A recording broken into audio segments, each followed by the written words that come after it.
Welcome back, Eric Caddy, Everyday Hustle. Hey, so it's only been a week and a half since the last episode, so you know what we call that? Fucking progress. How's everybody doing? Everybody staying safe? Hopefully you're steering clear of wildfires, coronavirus, cattle killing mosquitoes. I'm trying to think of all the outrageous headlines I've seen in the last few weeks, but in all fucking seriousness, be careful out there. Like 2020 is a really fucking bad game of like mousetrap meets saw meets, I don't even fucking know. But hopefully everybody's doing good. Everybody's fighting the fight, whatever it is you believe in.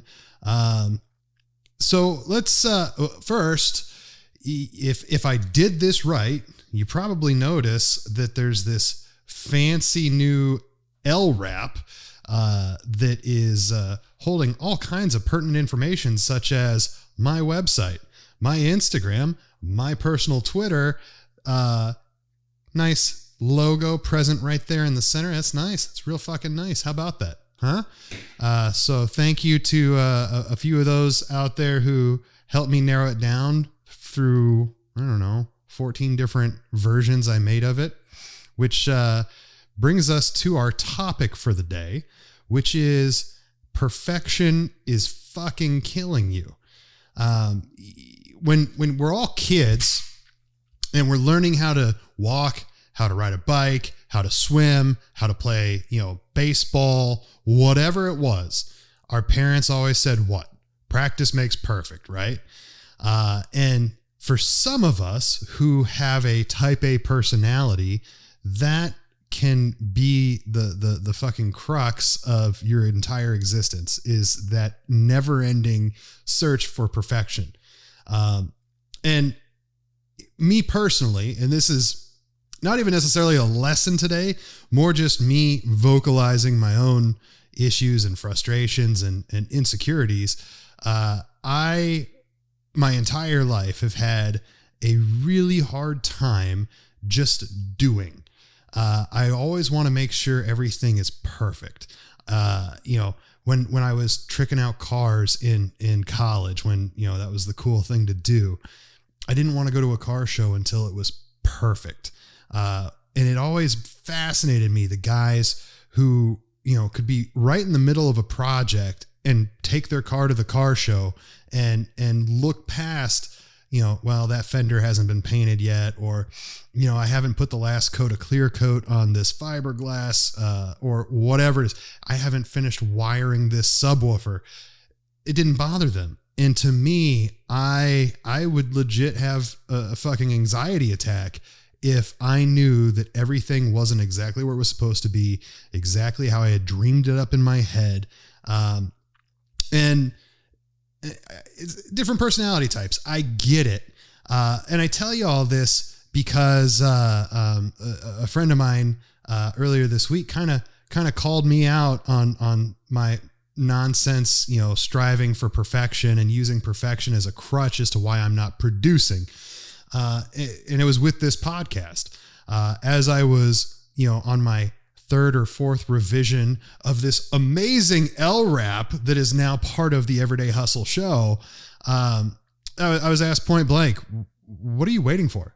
Why is this, why are you working on this and not putting out more content? Why are you working on this and not expanding your social media outreach and engagement with other podcasters and other motivational speakers and other, bloggers and blah, blah, blah, blah, blah, and building your following? Why are you so fucking consumed with this graphic that half of you aren't even going to fucking notice? And the answer was, because I want it to look perfect.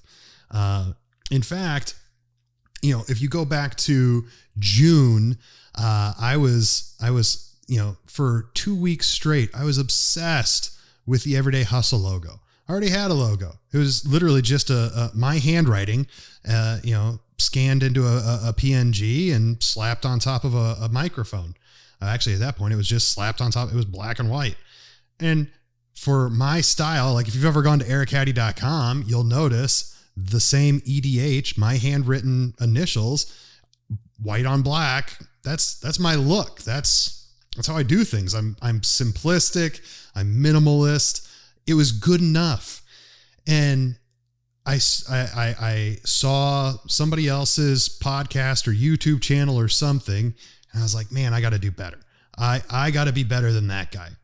And it started this like 2-week obsession with changing the logo, changing the intro video, changing all these things that, again, 90% of you don't give a fuck about. And I fell into the same trap in the last week or so.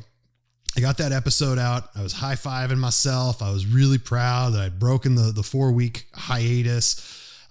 And instead of, man, I got to find somebody to book an interview. I got to, start getting some topics down on paper, or better yet, taking my brother-in-law's advice and writing a blog and then recording an episode about the blog I wrote so that I'm not stammering and stuttering and ducking and weaving and bobbing and whatever. I saw these guys, that have a podcast called the Effin' Nerds Podcast. And it's pretty good. If you're into nerdy shit and movies and, pop culture and shit like that, go check it out. But these motherfuckers had an LRAP, and it had their Twitter handles under each of their names because there was 2 hosts, and it was pretty and it was a good graphic. And I was like, well, goddamn, I could do that. And it turned into this 1.5-week obsession.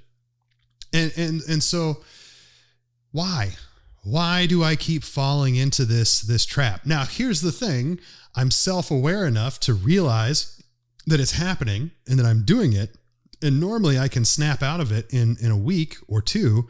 But even if you look outside of the podcast, and I don't know how much I can say about this because it's my current employer and, a current project that I'm standing up, and I don't want all you fucking home security spies from other companies to fucking take my great ideas and run with them.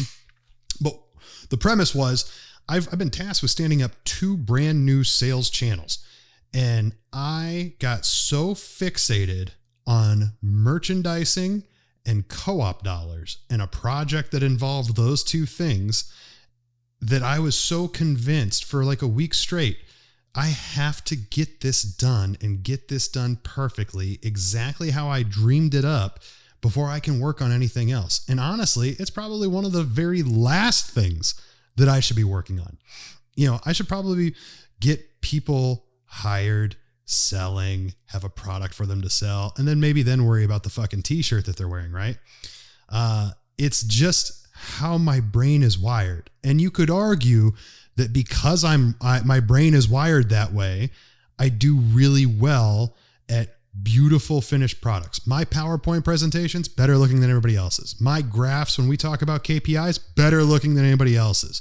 That shit doesn't matter other than I can grab somebody's attention because I've got something pretty to look at on the screen, right? And hopefully this amazing LRAP that I made all by myself is enough to grab somebody's attention and keep them watching my show. But it was not the most important thing I should have been working on. And so I'm going to kind of open it up here and say, I've done this a few times where I've said, I would love to hear your guys' thoughts and opinions and your own examples and see, am I the only motherfucker on the planet that struggles with these things? Or is this other people too? And so now, tens of followers, I'm asking, do you guys struggle with the same thing? Are you so fixated on the end product being perfect, or are you one of those folks that just builds it while you fly it? Because that shit terrifies me. Anyway, I'm genuinely curious. So fill up the comment section, share this. I want real fucking opinions. I'll even put like a Facebook poll together. I want to know for my own sanity, am I the crazy one, or are there others like me out there? Right. I'm winging this tonight. And I tell you that because normally I would do this part at the front end and then go into my main topic. But this pretty new LRAP that I made all by myself was just such a catalyst for tonight's off the cuff subject, that now let's take it to a new segment I like to call Hattie's Hiccups. Hattie's Hiccups. So, last episode we said we had, holy shit, that was boomer as fuck. This one, because I say some cringeworthy things from time to time, I'm just going to start a new segment where, based off your feedback and my own self-reflection, we're going to circle back and cover some things that I said that probably need a little correction or clarification or nullification or any kind of ification that there could be. So this week in Hattie's Hiccups, let's talk about last week. In the very beginning, I was talking about life's been crazy. My wife's back to work, kids on shortened school hours. And so now I had to step up and be super dead. And through both self-reflection and some very direct comments from people who I may or may not be married to, and also others in my social circle, I have been told and realized that maybe being super dad is not that super after all. That maybe what men who are primarily the bread earner and before COVID were in the office or traveling or doing whatever it is that paid the bills, perhaps the things that I referred to that I'm doing now are maybe just what moms have been doing all along, and we're kind of assholes for not realizing it. So I will say, I do think I'm going above and beyond, and I do think that I'm a fucking super dad. But I will clarify in Hattie's Hiccups that perhaps not everything was going above and beyond. Some of it was just catching up. So another short one here, guys. I want to keep putting content out. I want to get this on a regular cadence. And I've said that this is episode 18, and I've probably said it 16 times. I'm going to do this on a regular, a cadence, and every Monday you'll get an episode and blah, blah, blah, blah, blah. Well, if I edit this tonight, happy Friday, that'll be your new episode. But I truly mean it. My tens of followers, keep me accountable. Keep giving feedback. Keep telling me where I'm an asshole. Tell me where I'm wrong. Tell me where I'm right. Tell me what you think I should talk about. I'm open to literally all of it because I'm just winging it. So I'm sorry, I just had a total brain fart. I made some notes before I started because I had a vague idea what I was going to talk about, but mostly just winging it. I just looked at my notes and I completely got lost. And then I also looked down and saw that I had a natural light seltzer. Natural light seltzer. When you take the boy out of the trailer park, but you can't take the trailer park out of the boy. Anyway, folks, be safe out there. Be smart.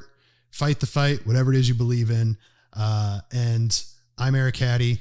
This is Everyday Hustle. And I promise the next one won't suck.